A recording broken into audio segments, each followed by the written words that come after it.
ಓಂ ನಮೋ ಭಗವತೆ ವಾಸುದೇವಾಯ. ಶ್ರೀಮದ್ ಭಾಗವತ ಮಹಾಪುರಾಣ ಪ್ರಥಮ ಖಂಡ, ಮೊದಲನೇ ಸ್ಕಂದ, 3ನೇ ಅಧ್ಯಾಯ.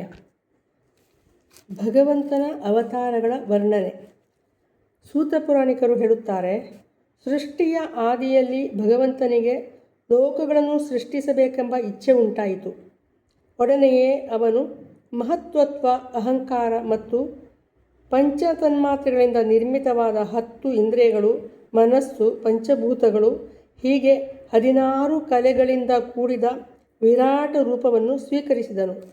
ಸೃಷ್ಟಿ ಕಾರಣನವಾದ ಜಲದಲ್ಲಿ ಪವಡಿಸಿ ಯೋಗನಿದ್ರೆಯನ್ನು ಮಾಡುತ್ತಿದ್ದ ಅವನ ನಾಭಿ ಸರೋವರದಲ್ಲಿ ಹುಟ್ಟಿದ ಕಮಲದಿಂದಲೇ ಪ್ರಜಾಪತಿಗಳಿಗೆ ಅಧಿಪತಿಯಾದ ಬ್ರಹ್ಮದೇವರು ಹುಟ್ಟಿದರು. ಭಗವಂತನ ಈ ವಿರಾಟ ರೂಪದ ಅಂಗ ಉಪಾಂಗಗಳಲ್ಲಿಯೇ ಸಮಸ್ತ ಲೋಕಗಳ ಕಲ್ಪನೆ ಮಾಡಲಾಯಿತು.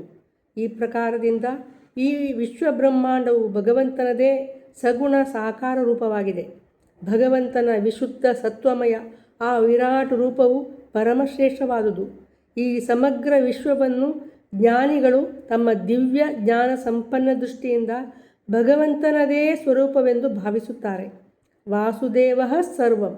ಹೀಗೆ ಅನೇಕ ರೂಪಗಳಲ್ಲಿ ಒಬ್ಬನೇ ಭಗವಂತನನ್ನು ದರ್ಶಿಸುತ್ತಾ ಆನಂದಪಡುತ್ತಾರೆ. ಭಗವಂತನು ಎಂಥ ಲೀಲೆಯನ್ನು ಮಾಡಿರುವನು ಎಂದು ಅನುಭವಿಸುತ್ತಾರೆ. ಭಗವಂತನ ಆ ವಿರಾಟ್ ರೂಪವು ಸಾವಿರಾರು ಪಾದಗಳಿಂದ, ತೊಡೆಗಳಿಂದ, ತೋಳುಗಳಿಂದ ಮತ್ತು ಮುಖಗಳಿಂದ ಕೂಡಿ ಅದ್ಭುತವಾಗಿತ್ತು. ಅದರಲ್ಲಿ ಸಾವಿರಾರು ತಲೆಗಳು, ಕಿವಿಗಳು, ಕಣ್ಣುಗಳು, ಮೂಗುಗಳು ಇವುಗಳಿಂದ ವಿರಾಜಮಾನವಾಗಿ ಸಾವಿರಾರು ಕಿರೀಟಗಳು, ವಸ್ತ್ರಗಳು, ಕುಂಡಲಗಳು ಇವುಗಳಿಂದ ಕಂಗೊಳಿಸುತ್ತಿರುವುದು ಹಾಗೂ ಆಶ್ಚರ್ಯಮಯವಾಗಿ ನಾನಾ ವಸ್ತುಗಳನ್ನು, ಭೋಗಗಳನ್ನು ಅನುಭವಿಸುತ್ತಾನೆ. ಹೀಗೆ ಪರಮಾತ್ಮನೇ ಈ ವಿಶ್ವದ ಅವಿನಾಶಿ ಬೀಜ ಅರ್ಥಾತ್ ಕಾರಣನಾಗಿದ್ದಾನೆ. ಅವನೇ ಅನೇಕ ಅವತಾರಗಳನ್ನು ಧರಿಸುತ್ತಾನೆ. ಇದು ಅವನಿಗೆ ಒಂದು ಲೀಲೆಯೇ ಆಗಿದೆ. ಅವನ ಈ ರೂಪವು ಸಮಸ್ತ ಅವತಾರಗಳ ಗಣಿಯಾಗಿದೆ. ಅವನು ತನ್ನ ಒಂದಂಶದಿಂದಲೇ ದೇವತೆ, ತಿರ್ಯಗ್, ಮನುಷ್ಯ ಮೊದಲಾದವರನ್ನು ನಿರ್ಮಿಸುತ್ತಾನೆ. ಅವನ ಸಂಕಲ್ಪ ಮಾತ್ರದಿಂದಲೇ ಅನಂತ ಕೋಟಿ ಬ್ರಹ್ಮಾಂಡಗಳು ಉಂಟಾಗುತ್ತವೆ. ಅನಂತನಾದ ಅವನನ್ನು ಯಾರಾದರೂ ಹೇಗೆ ವರ್ಣಿಸಬಲ್ಲರು? ಆ ಮಹಾಪ್ರಭುವೇ ಮೊದಲು ಕೌಮಾರ ಎಂಬ ಸೃಷ್ಟಿಯನ್ನು ಕೈಗೊಂಡು ಸನಕ, ಸನಂದನ, ಸನಾತನ, ಸನತ್ಕುಮಾರರೆಂಬ ಬ್ರಾಹ್ಮಣ ರೂಪದಲ್ಲಿ ಅವತರಿಸಿ ಅತ್ಯಂತ ಕಠಿಣವೂ ಅಖಂಡವೂ ಆದ ಬ್ರಹ್ಮಚರ್ಯವನ್ನು ಆಚರಿಸಿದನು. ಎರಡನೆಯ ಅವತಾರವಾಗಿ ಆ ಯಜ್ಞೇಶನು ಲೋಕ ಕಲ್ಯಾಣಕ್ಕಾಗಿ ರಸಾತಳದಲ್ಲಿ ಹುದುಗಿದ್ದ ಭೂಮಿಯನ್ನು ಉದ್ಧರಿಸುವುದಕ್ಕಾಗಿ ವರಾಹ ರೂಪವನ್ನು ತಾಳಿದನು. ಋಷಿ ಸೃಷ್ಟಿಯಲ್ಲಿ ಅವನು ದೇವರ್ಷಿ ನಾರದರ ರೂಪದಲ್ಲಿ 3ನೇ ಬಾರಿ ಅವತರಿಸಿ ನಿಷ್ಕಾಮ ಕರ್ಮದ ಆಚರಣೆಯಿಂದ ಮುಕ್ತಿಯನ್ನು ಬೋಧಿಸುವ ನಾರದ ಪಾಂಚರಾತ್ರ ಎಂದು ಪ್ರಸಿದ್ಧವಾಗಿರುವ ಸಾತ್ವತ ತಂತ್ರವನ್ನು ಉಪದೇಶಿಸಿದನು.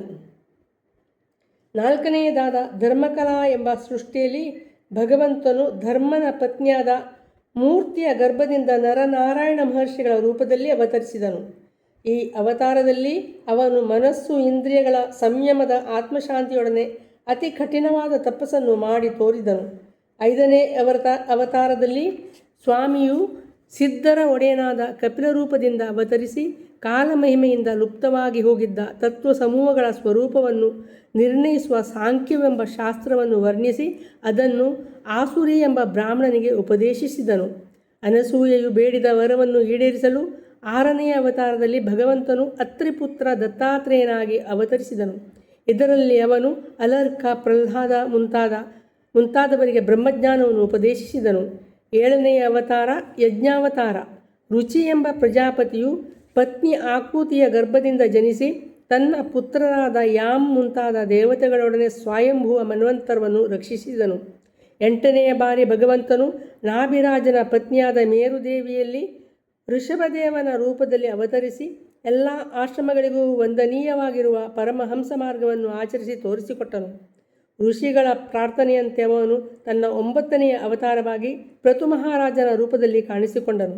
ಶೌನಕಾದಿ ಋಷಿಗಳೇ, ಈ ಅವತಾರದಲ್ಲಿ ಅವನು ಪೃಥ್ವಿಯಿಂದ ಸಮಸ್ತ ಔಷಧಿಗಳನ್ನು ಕರೆದು ಜಗತ್ತಿಗೆ ಅತ್ಯಂತ ಕಲ್ಯಾಣವನ್ನುಂಟು ಮಾಡಿದನು.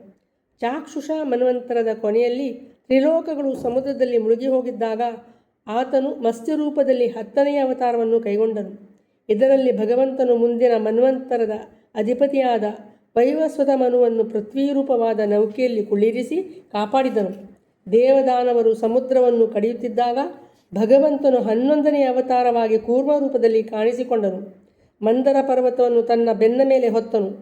12ನೆಯ ಬಾರಿ ಧನ್ವಂತರಿ ರೂಪದಲ್ಲಿ ಅಮೃತವನ್ನೆತ್ತಿಕೊಂಡು ಸಮುದ್ರದಿಂದ ಅವತರಿಸಿದನು.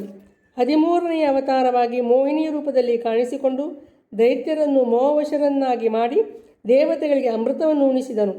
14ನೆಯ ಅವತಾರದಲ್ಲಿ ಅವನು ನರಸಿಂಹ ರೂಪದಲ್ಲಿ ಪ್ರಕಟನಾಗಿ ಮಹಾಬಲಶಾಲಿಯಾದ ದೈತ್ಯರಾಜ ಹಿರಣ್ಯಕಶಿಪುವಿನ ಎದೆಯನ್ನು ಚಾಪನೆಯುವವರು ಜೊಂಡನ್ನು ಸೀಳುವಂತೆ ತನ್ನ ಉಗುರುಗಳಿಂದ ಅನಾಯಾಸವಾಗಿ ಸೀಳಿ ಹಾಕಿದನು. 15ನೆಯ ಅವತಾರದಲ್ಲಿ ಭಗವಂತನು ವಾಮನ ರೂಪವನ್ನು ಧರಿಸಿ ಸ್ವರ್ಗದ ರಾಜ್ಯವನ್ನು ದೇವತೆಗಳಿಗೆ ಹಿಂದಕ್ಕೆ ಕೊಡಿಸಲು ಚಕ್ರವರ್ತಿ ಬಲಿರಾಜನ ಯಜ್ಞಭೂಮಿಗೆ ಹೋಗಿ 3 ಹೆಜ್ಜೆ ಭೂಮಿಯನ್ನು ಬೇಡಿ ಬಲಿಯಿಂದ ಸ್ವರ್ಗದ ರಾಜ್ಯವನ್ನು ಇಂದ್ರನಿಗೆ ದಯಪಾಲಿಸಿದನು. ಬಲಿಚಕ್ರವರ್ತಿಯು ಆತ್ಮನಿವೇದನಗೈದು ಭಗವಂತನ ಅಖಂಡ ಭಕ್ತಿಯನ್ನು ಪಡೆದನು. ಹೀಗೆ ಭಕ್ತರ ಭಕ್ತನಾದ ಭಗವಂತನು ತನ್ನ ಪ್ರೇಮಿ ಭಕ್ತ ಬಲಿಗೆ ಎಂತಹ ಗೌರವ ಕೊಡಿಸಿದನು. ಪುಣ್ಯಶ್ಲೋಕೋ ಬಲಿರಾಜ, ಹೀಗೆ ಅವನು ಪ್ರಸಿದ್ಧನಾದನು. 16ನೆಯ ಪರಶುರಾಮಾವತಾರದಲ್ಲಿ ರಾಜರು ಬ್ರಾಹ್ಮಣ ದ್ರೋಹಿಗಳಾಗಿರುವುದನ್ನು ನೋಡಿ ಕ್ರುದ್ಧನಾಗಿ ಅವನು ಪೃಥ್ವಿಯನ್ನು 21 ಬಾರಿ ದುಷ್ಟ ಕ್ಷತ್ರಿಯ ಶೂನ್ಯವಾಗುವಂತೆ ಮಾಡಿದನು. ಇದಾದ ಬಳಿಕ 17ನೆಯ ಅವತಾರದಲ್ಲಿ ಅವನು ಪರಾಶರರ ಮೂಲಕ ಸತ್ಯವತೀ ದೇವಿಯ ಗರ್ಭದಿಂದ ವೇದವ್ಯಾಸ ರೂಪದಲ್ಲಿ ಕಾಣಿಸಿಕೊಂಡನು. ಆಗ ಜನರ ಜ್ಞಾನ ಮತ್ತು ಧಾರಣಾಶಕ್ತಿಯು ಕಡಿಮೆಯಾಗಿರುವುದನ್ನು ನೋಡಿ ವೇದವೃಕ್ಷವನ್ನು ನಾನಾ ಶಾಖೆಗಳ ರೂಪದಲ್ಲಿ ವಿಂಗಡಿಸಿದನು. 18ನೆಯ ಬಾರಿ ಭಗವಂತನು ದೇವತೆಗಳ ಕಾರ್ಯವನ್ನು ನೆರವೇರಿಸಲು ರಾಜನಾಗಿ ರಾಮರೂಪದಿಂದ ಅವತರಿಸಿ ಸೇತುಬಂಧನ, ರಾವಣವಧೆ ಮುಂತಾದ ಪರಾಕ್ರಮಪೂರ್ಣ ಅನೇಕ ಲೀಲೆಗಳನ್ನು ಮಾಡಿದನು. ಅವುಗಳನ್ನು ಹಾಡಿಕೊಂಡು ಜನರು ಭಕ್ತಿಯನ್ನು ಪಡೆದು ಭಗವದ್ಧಾಮಕ್ಕೆ ತೆರಳುತ್ತಾರೆ. 19ನೆಯ ಮತ್ತು 20ನೆಯ ಅವತಾರಗಳಲ್ಲಿ ಅವನು ಯದುವಂಶದಲ್ಲಿ ಬಲರಾಮ ಹಾಗೂ ಶ್ರೀಕೃಷ್ಣ ಎಂಬ ಹೆಸರುಗಳಿಂದ ಪ್ರಕಟಗೊಂಡು ಭೂಮಿಯ ಭಾರವನ್ನು ಇಳಿಸಿದನು. ಮತ್ತೆ ಕಲಿಯುಗವು ಬಂದಾಗ ಅವನು ಮಗಧ ದೇಶದಲ್ಲಿ ದೇವದ್ವೇಷಿಗಳಾದ ದೈತ್ಯರನ್ನು ಮೋಹಗೊಳಿಸುವುದಕ್ಕಾಗಿ ಅಜನ ಎಂಬುವನಲ್ಲಿ ಪುತ್ರರೂಪದಲ್ಲಿ ಬುದ್ಧಾವತಾರವನ್ನು ತಾಳುವನು. ಇದು ಕಳೆದು ಬಹಳ ದಿನಗಳ ಬಳಿಕ ಕಲಿಯುಗದ ಕೊನೆಯಲ್ಲಿ ರಾಜರೆಲ್ಲರೂ ಸಾಮಾನ್ಯವಾಗಿ ಲೂಟಿಗಾರರಾಗುವವರು. ಆಗ ಜಗತ್ತಿನ ರಕ್ಷಕನಾದ ಭಗವಂತನು ವಿಷ್ಣು ಯಶನೆಂಬ ಬ್ರಾಹ್ಮಣನ ಮನೆಯಲ್ಲಿ ಕಲ್ಕಿಯ ರೂಪದಲ್ಲಿ ಅವತಾರ ಮಾಡುವನು. ಶೌನಕಾದಿ ಮುನಿಗಳೇ, ಇಷ್ಟು ಮಾತ್ರವೇ ಅವನ ಅವತಾರಗಳೆಂದು ತಿಳಿಯಬೇಡಿರಿ. ವಾಸ್ತವವಾಗಿ ಭಗವಂತನ ಅವತಾರಗಳೇ ಲೆಕ್ಕವೇ ಇಲ್ಲ. ಎಂದಿಗೂ ಬತ್ತದೇ ಇರುವ ಅಗಾಧ ಸರೋವರದಿಂದ ಸಾವಿರಾರು ಕಾಲುವೆಗಳು ಹರಿದು ಬರುವಂತೆ ಸತ್ವಗುಣಕ್ಕೆ ನಿಧಿಯಾದ ಶ್ರೀಹರಿಯ ಅಸಂಖ್ಯ ಅವತಾರಗಳು ಉಂಟಾಗುತ್ತಾ ಇರುತ್ತವೆ. ಋಷಿಗಳು, ಮನುಗಳು, ದೇವತೆಗಳು, ಪ್ರಜಾಪತಿಗಳು, ಮನುಪುತ್ರರು ಹಾಗೂ ಮಹಾಶಕ್ತಿಶಾಲಿಗಳು ಯಾರುಂಟೋ ಇವರೆಲ್ಲರೂ ಕೂಡ ಶ್ರೀಹರಿಯ ವಿಭೂತಿಗಳೇ, ಅಂಶಗಳೇ ಆಗಿವೆ. ಇವೆಲ್ಲ ಅವತಾರಗಳಾದರೋ ಭಗವಂತನ ಅಂಶಾವತಾರ ಅಥವಾ ಕಲಾವತಾರಗಳು.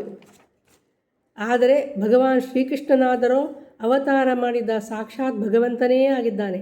ದೈತ್ಯರ ಅತ್ಯಾಚಾರಗಳಿಂದ ಜನರು ಪೀಡಿತರಾದಾಗ ಯುಗ ಯುಗಗಳಲ್ಲಿ ಅನೇಕ ರೂಪಗಳಿಂದ ಪ್ರಕಟಗೊಂಡು ಅವರನ್ನು ರಕ್ಷಿಸುವನು. ಭಗವಂತನ ದಿವ್ಯ ಜನ್ಮಗಳ ಈ ಕಥೆಯು ಅತ್ಯಂತ ರಹಸ್ಯಮಯ, ಗೋಪನೀಯವಾಗಿದೆ. ಏಕಾಗ್ರ ಚಿತ್ತದಿಂದ ಸಾಯಂಕಾಲ ಬೆಳಿಗ್ಗೆ ಪ್ರೇಮದಿಂದ ಪಠಿಸುವವರು ಎಲ್ಲ ದುಃಖಗಳಿಂದ ಬಿಡುಗಡೆ ಹೊಂದುವರು. ಪ್ರಾಕೃತ ಸ್ವರೂಪರಹಿತ ಚಿನ್ಮಯ ಭಗವಂತನ ಈ ಸ್ಥೂಲ ಜಗದಾಕಾರವಾದ ರೂಪವು ಅವನ ಮಾಯೆಯ ಮಹತ್ವತ್ವಾದಿ ಗುಣಗಳಿಂದ ಭಗವಂತನಲ್ಲೇ ಕಲ್ಪಿತವಾಗಿದೆ. ಆಕಾಶದಲ್ಲಿ ಉಂಟಾದ ಮೋಡಗಳು ಆಕಾಶವನ್ನೇ ಮುಚ್ಚಿಬಿಡುವವು. ಗಾಳಿಯಿಂದ ಎದ್ದ ಧೂಳಿ ಗಾಳಿಯನ್ನೇ ಧೂಸರಿತವಾಗಿಸುತ್ತದೆ. ಹಾಗೆಯೇ ಆತ್ಮನಿಂದ ಉತ್ಪನ್ನವಾದ ದೃಶ್ಯ ಪ್ರಪಂಚವು ವಾಸ್ತವವಾಗಿ ಪರಮಾತ್ಮನ ಸಗುಣ ರೂಪವೇ ಆಗಿದೆ. ಹೀಗಿದ್ದರೂ ಅವಿವೇಕಿ ಜನರು ಎಲ್ಲರ ಸಾಕ್ಷಿಯಾದ ಆತ್ಮನಲ್ಲಿ ಸ್ಥೂಲವಾಗಿ ದೃಶ್ಯ ಜಗತ್ತನ್ನು ಆರೋಪಿಸುತ್ತಾರೆ. ಈ ಸುಗುಣದಿಂದ ಅತೀತನಾದ ಪರಮಾತ್ಮನ ನಿರ್ಗುಣ ನಿರಾಕಾರ ಸ್ವರೂಪದೊಂದಿಗೆ ಗುಣಗಳ ಯಾವುದೇ ಸಂಪರ್ಕವಿಲ್ಲ ಹಾಗೂ ಅವನಿಗೆ ಕರಚರಣಾದಿ ಅವಯವಗಳೂ ಇಲ್ಲ. ಜೀವನೂ ಕೂಡ ಪರಮಾತ್ಮನದೇ ಅಂಶನಾದ ವಾಸ್ತವವಾಗಿ ನಿರ್ಗುಣನೇ ಆಗಿದ್ದಾನೆ. ಆದರೆ ಮಾಯೆಯಿಂದ ಭ್ರಮಿತನಾಗಿದ್ದರಿಂದ ಅವನು ಜನ್ಮ ಮರಣ ಚಕ್ರದಲ್ಲಿ ಸಿಲುಕಿಕೊಳ್ಳುವನು. ಜೀವಿಗೆ ಸ್ವಸ್ವರೂಪ ಜ್ಞಾನ ಉಂಟಾದಾಗ ಅಜ್ಞಾನದಿಂದ ಪರಮಾತ್ಮನಲ್ಲಿ ಕಂಡುಬರುತ್ತಿದ್ದ ಜಗತ್ತು ಇಲ್ಲವಾಗುತ್ತದೆ. ಜೊತೆಗೆ ಸರ್ವತ್ರ ಪರಮಾತ್ಮನ ದರ್ಶನವೇ ಆಗುತ್ತದೆ. ಈ ಸ್ಥಿತಿಯಲ್ಲಿ ಮಾಯೆ ಮತ್ತು ಅದರ ಅಂಶಭೂತ ಜಗತ್ತಿನ ಅಸ್ತಿತ್ವವೂ ಇರುವುದಿಲ್ಲ. ಜೀವನು ಸ್ವಯಂ ಬ್ರಹ್ಮಸ್ವರೂಪನಾಗುತ್ತಾನೆ. ಬ್ರಹ್ಮಸ್ವರೂಪನಾದ ಬಳಿಕ ಸಂಸಾರ ಚಕ್ರದಲ್ಲಿ ಸುತ್ತಿ ಇರುವ ಮಾಯೆ ನಿವೃತ್ತವಾಗುತ್ತದೆ. ಇದರಿಂದ ಜೀವನು ಪರಮಾನಂದಮಯನಾಗಿ ತನ್ನ ವಾಸ್ತವಿಕ ಸ್ವರೂಪದಲ್ಲಿ ಪ್ರತಿಷ್ಠಿತನಾಗುತ್ತಾನೆ. ಪರಮಾತ್ಮನು ವಾಸ್ತವವಾಗಿ ಅಜನ್ಮ ಹಾಗೂ ಅಕೃತನಾಗಿದ್ದರೂ ಕೂಡ ಅವನ ಜನ್ಮ ಕರ್ಮಗಳ ರಹಸ್ಯವು ವೇದಗಳಿಗೂ ಅತ್ಯಂತ ರಹಸ್ಯಮಯವಾಗಿದೆ, ಅರ್ಥಾತ್ ಅಗಮ್ಯವಾಗಿದೆ ಎಂದು ತತ್ವಜ್ಞಾನಿಗಳು ಅವದನ್ನು ವರ್ಣಿಸುತ್ತಾರೆ. ಜ್ಞಾನ, ಬಲ, ಐಶ್ವರ್ಯ, ವೀರ್ಯ, ಶಕ್ತಿ, ತೇಜಸ್ಸುಗಳೆಂಬ ಈ 6 ಅಸಾಧಾರಣ ಗುಣಗಳಿಂದ ಸಂಪನ್ನನಾಗಿ ಅಮೋಘವಾದ ಲೀಲೆಗಳನ್ನು ನಡೆಸುವ ಆ ಭಗವಂತನೇ ಲೀಲಾಜಾಲವಾಗಿ ಈ ವಿಶ್ವವೆಲ್ಲವನ್ನೂ ಸೃಷ್ಟಿಸುತ್ತಾನೆ, ರಕ್ಷಿಸುತ್ತಾನೆ, ಸಂಹರಿಸುತ್ತಾನೆ. ಆದರೂ ಇದರಲ್ಲಿ ಅಂಟಿಕೊಳ್ಳುವುದಿಲ್ಲ. ಅವನು ಪರಮ ಸ್ವತಂತ್ರನು. ಪ್ರಾಣಿಗಳ ಹೃದಯದಲ್ಲಿ ಅಡಗಿದ್ದು 6 ಇಂದ್ರಿಯಗಳ ವಿಷಯಗಳನ್ನು ಅವನೇ ಅನುಭವಿಸುತ್ತಿದ್ದರೂ ಅದರಿಂದ ಲಿಪ್ತನಾಗುವುದಿಲ್ಲ. ಇಂದ್ರಜಾಲಕನು ಅಥವಾ ನಟನು ತನ್ನ ಸಂಕಲ್ಪದಿಂದಲೂ ಮಾತುಗಳಿಂದಲೂ ಮಾಡುವ ಅದ್ಭುತ ಚಮತ್ಕಾರಗಳನ್ನು ಮೂರ್ಖ ಮನುಷ್ಯನು ಅರಿಯಲಾರನು. ಹಾಗೆಯೇ ದುರ್ಬುದ್ಧಿಯುಳ್ಳ ಜೀವರು ಭಗವಂತನು ತನ್ನ ಸಂಕಲ್ಪದಿಂದಲೂ ವೇದವಚನಗಳಿಂದಲೂ ಪ್ರಕಟಪಡಿಸುವ ನಾನಾ ನಾಮಗಳನ್ನು, ರೂಪಗಳನ್ನು, ಲೀಲೆಗಳನ್ನು ತಮ್ಮ ಮನಸ್ಸು ಮಾತುಗಳಿಂದಲೂ ಬುದ್ಧಿ ಸೂಕ್ಷ್ಮತೆಯಿಂದಲೂ ಅರಿಯಲಾರರು. ಚಕ್ರಪಾಣಿ ಭಗವಂತನ ಶಕ್ತಿ ಪರಾಕ್ರಮಗಳು ಅನಂತವಾಗಿವೆ. ಅದರ ಆಳವನ್ನು ಯಾರೂ ತಿಳಿಯಲಾರರು. ಅವನು ಇಡೀ ಜಗತ್ತಿನ ಆಳವನ್ನು ಯಾರೂ ತಿಳಿಯಲಾರರು. ಅವನು ಇಡೀ ಜಗತ್ತಿನ ನಿರ್ಮಾತೃವಾಗಿದ್ದರೂ ಅದರಿಂದ ಸರ್ವಥಾ ಅತೀತನಾಗಿದ್ದಾನೆ. ಅವನ ಸ್ವರೂಪವನ್ನು ಅಥವಾ ಅವನ ಲೀಲೆಗಳ ರಹಸ್ಯವನ್ನು ನಿತ್ಯ ನಿರಂತರವಾಗಿ ನಿಷ್ಕಪಟ ಭಾವದಿಂದ ಅವನ ಅಡಿದಾವರೆಗಳ ಗಂಧವನ್ನು ಸೇವಿಸುವವನು ನಿಷ್ಕಾಮವಾದ ಸೇವಾಭಾವದಿಂದ ಅವನ ಚರಣಗಳನ್ನು ಚಿಂತಿಸುತ್ತಿರುವ ಭಕ್ತಶ್ರೇಷ್ಠನೇ ಅರಿಯಬಲ್ಲನು. ಶೌನಕಾದಿ ಋಷಿಗಳಿರ, ಈ ಲೋಕದಲ್ಲಿ ಪೂಜ್ಯರಾದ ನೀವೇ ಧನ್ಯರು, ಸೌಭಾಗ್ಯಶಾಲಿಗಳು. ಏಕೆಂದರೆ ನೀವು ಅಖಿಲ ಲೋಕಗಳಿಗೂ ಒಡೆಯನಾದ ಆ ಪರವಾಸುದೇವನಲ್ಲೇ ಸರ್ವ ಪ್ರಕಾರಗಳಿಂದಲೂ ಆತ್ಮಭಾವವನ್ನು ಸಮರ್ಪಣೆ ಮಾಡಿರುವಿರಿ. ಹೀಗೆ ಮಾಡುವವರಿಗೆ ಈ ಭಯಂಕರವಾದ ಸಂಸಾರದಲ್ಲಿ ಮರಳಿ ಹುಟ್ಟಬೇಕಾಗುವುದಿಲ್ಲ. ಭಗವಾನ್ ವೇದವ್ಯಾಸರು ವೇದಗಳಿಗೆ ಸಮಾನವಾಗಿರುವ ಪುಣ್ಯಶ್ಲೋಕನಾದ ಪರಮಾತ್ಮನ ಚರಿತ್ರೆಯಿಂದ ಪರಿಪೂರ್ಣವಾದ ಈ ಭಾಗವತವೆಂಬ ಪುರಾಣವನ್ನು ರಚಿಸಿದರು. ಅವರು ಅತ್ಯಂತ ಮಹತ್ವಪೂರ್ಣವೂ ಮಂಗಳಕರವೂ ಆದ ಈ ಧನ್ಯವಾದ ಗ್ರಂಥರತ್ನವನ್ನು ಲೋಕದ ಪರಮ ಕಲ್ಯಾಣಕ್ಕಾಗಿ ಆತ್ಮಜ್ಞಾನಿಗಳಲ್ಲಿ ಶ್ರೇಷ್ಠರಾದ ತಮ್ಮ ಪುತ್ರರಾದ ಶುಕ ಮಹರ್ಷಿಗಳಿಗೆ ಬೋಧಿಸಿದರು. ಇದರಲ್ಲಿ ಎಲ್ಲ ವೇದ ಇತಿಹಾಸಗಳ ಸಾರ ಸಂಗ್ರಹ ಮಾಡಲಾಗಿದೆ. ಶುಕಮಹಾಮುನಿಗಳು ರಾಜ ಪರೀಕ್ಷಿತನಿಗೆ ಇದನ್ನು ಶ್ರವಣ ಮಾಡಿಸಿದರು. ಆ ಸಮಯದಲ್ಲಿ ಅವನು ಮಹರ್ಷಿಗಳಿಂದ ಸುತ್ತುವರಿಯಲ್ಪಟ್ಟು ಆಮರಣ ನಿರಶನ ವ್ರತವನ್ನು ಕೈಗೊಂಡು ಗಂಗಾ ತೀರದಲ್ಲಿ ಕುಳಿತಿದ್ದನು. ಭಗವಾನ್ ಶ್ರೀಕೃಷ್ಣನು ಧರ್ಮ ಜ್ಞಾನಾದಿಗಳೊಂದಿಗೆ ತನ್ನ ಪರಮಧಾಮಕ್ಕೆ ತೆರಳಿದಾಗ ಈ ಕಲಿಯುಗದಲ್ಲಿ ಅಜ್ಞಾನರೂಪಿ ಅಂಧಕಾರದಿಂದ ಕುರುಡಾಗಿದ್ದ ಜನರಿಗಾಗಿ ಈ ಪುರಾಣರೂಪಿ ಸೂರ್ಯನು ಅಲ್ಲಿ ಪ್ರಕಟಗೊಂಡನು. ಶೌನಕಾದಿ ಮಹರ್ಷಿಗಳೇ, ಮಹಾ ತೇಜಸ್ವಿ ಶ್ರೀ ಶುಕಮಹಾಮುನಿಗಳು ಅಲ್ಲಿ ಈ ಪುರಾಣದ ಕಥೆಯನ್ನು ಹೇಳುತ್ತಿದ್ದಾಗ ನಾನೂ ಅಲ್ಲಿ ಕುಳಿತಿದ್ದೆ. ಅಲ್ಲೇ ನಾನು ಅವರ ಕೃಪಾಪೂರ್ಣ ಅನುಮತಿಯಿಂದ ಇದರ ಅಧ್ಯಯನ ಮಾಡಿದೆ.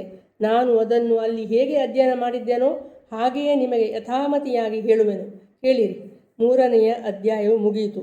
ಇತಿ ಶ್ರೀಮದ್ ಭಾಗವತ ಮಹಾಪುರಾಣೆ ಪಾರಮಹಂಸ್ಯಾಂ ಸಂಹಿತಾಯಾಂ ಪ್ರಥಮಸ್ಕಂದೆ ನೈಮಿಷೋಪಾಖ್ಯಾನೆ ತೃತೀಯೋಧ್ಯಾಯ. ಕೃಷ್ಣಾರ್ಪಣಮಸ್ತು.